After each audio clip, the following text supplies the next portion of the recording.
ஜானூர் ஐக்கியசாமிக்கு எதுக்காக சம்மன் அனுப்பப்படுது அப்படின்னா, வெளிநாட்டு முதலீடுகள் விஜய்க்கு குவிக்கப்பட்டிருக்கு அப்படிங்கிற ஒரு வழக்கு இப்ப புதுசா சேர்ந்திருக்கு அமலாக்கத்துறையில.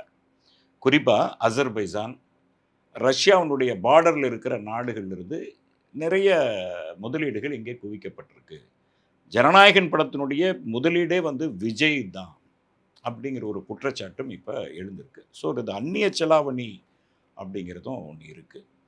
அதே மாரி விஜய் கூட்டங்களுக்கு ஜானூர் ஐக்கியசாமி அந்த கூட்டங்களை பயன்படுத்தி நிறைய முதலீடுகளை வாங்கியிருக்கிறார் அப்படிங்கிற ஒரு குற்றச்சாட்டும் இப்ப வைக்கப்படுது. அதனால ஜானூர் ஐக்கியசாமிக்கு சம்மன் அனுப்பப்பட்டிருக்கு.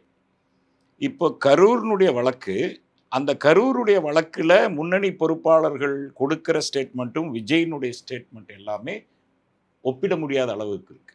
எதுவுமே சமன்பாடு ஆகல. அதையும் தாண்டி இப்ப ஜானூர் ஐக்கியசாமிக்கும் சம்மன் அனுப்பப்பட்டிருக்குன்னு சொன்னால், இதன் பின்னணியில் ஒரு மிகப்பெரிய ஒரு வலை இருக்கிறதா தான் நம்ம கருதுறோம்.